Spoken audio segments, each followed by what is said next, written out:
ज़्यादा समय न लेते हुए 2-4 मिनट के लिए यहाँ की जानकारी सभी को देना चाहेंगे। तो प्रभु जी, आज हम जिस पवित्र भूमि पर आए हैं, इस पवित्र भूमि का नाम है ज्योतिसर। ज्योति मैंने प्रकाश, यानी कि भगवान कृष्ण जी ने यहाँ पर ज्ञान का ज्योति जलाया गया और इस सरोवर को हम बोलते हैं ज्ञान का सरोवर, और इसका मिलके बना फिर ज्योतिसर। अभी हमने दर्शन किए होंगे, उधर में आदि गुरु शंकराचार्य मंदिर है। ये आदि गुरु शंकराचार्य जी बताते हैं कि 2400 वर्ष पहले जब उन्होंने पूरे भारत को घूमा, वो घूमते हुए यहाँ पर भी आए और उन्होंने बैठकर इधर में पूरा मेडिटेशन किया, ध्यान किया, महसूस किया इस बात को, और फिर उन्होंने कह दिया कि भगवान जो कृष्ण ने गीता गाई थी वो ठीक इसी जगह पर भी गाई थी। आज से 5500 वर्ष जो कि महाभारत का युद्ध लड़ा गया था, ये पूरा ही 48 कोस का भूमि, यानी कि 156 किलोमीटर में महाभारत का युद्ध लड़ा गया। बताते जो कि 18 दिन तक चला। 18 अध्याय गीता के हैं, 700 श्लोक के अंदर। आज जितना यहाँ पर दूर दराज से आते हैं, चाहे वो मुंबई से आते हैं, दिल्ली से आते हैं, चंडीगढ़ से आते हैं, हिमाचल से आते हैं, वो भारत का किसी भी कोने से आते हैं, और आने के बाद उसके मन में एक ही सवाल होता है कि मैं जब भी कुरुक्षेत्र की भूमि पर जाऊंगा और फिर उधर में जाके ये सवाल करूंगा। उनका सवाल होता है, प्रभु जी सीधा साधा सा, कि हमें वो लाल मिट्टी तो बताइए कि किधर है, क्योंकि उस समय बहुत ही भयानक युद्ध हुआ था और युद्ध के कारण ही वो पूरा का पूरा धरती लाल हो गया था। लेकिन आज वो लाल धरती अब हमें यहाँ पर दिखाई नहीं देता। उस जमाने में बताते हैं कि उस समय में ना तो किसी का मकान था, ना किसी का घर था। ये बिल्कुल एक बंजर जमीन था कि जिधर से महाभारत का युद्ध लड़ा गया था।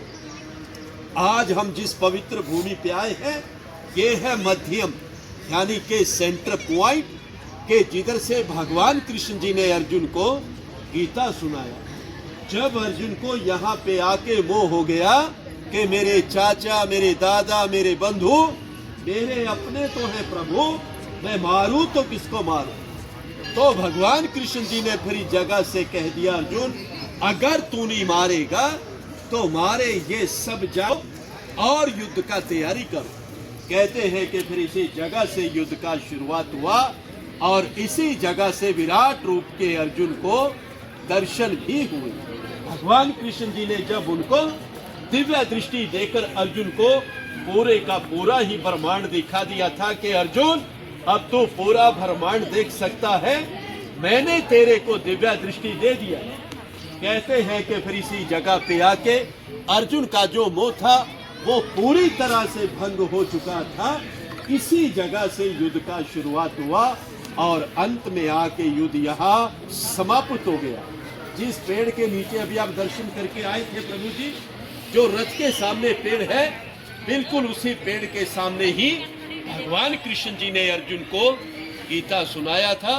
गीता सुनाते समय वो पेड़ भी सदा सदा के लिए अमर हो गया और तभी उस पेड़ का नाम पड़ा अक्षय वट।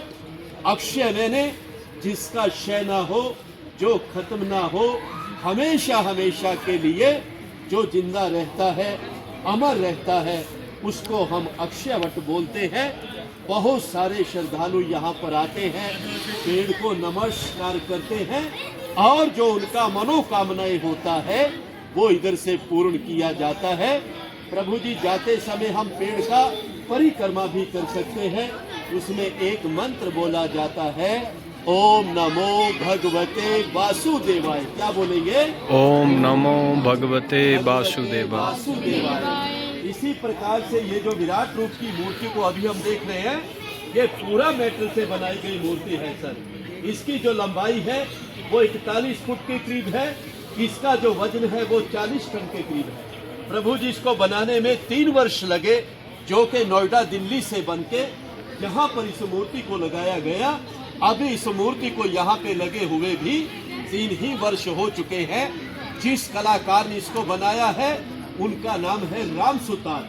तो सबसे पहले जो इधर वाला फेस है वो भगवान परशुराम जी का है, फिर हनुमान जी का है, फिर है ग्रीव, ब्रह्मा जी है, भगवान कृष्ण जी है, शंकर जी हैं, गणेशा जी है, नरसिंह है, लास्ट में राजा बलि है।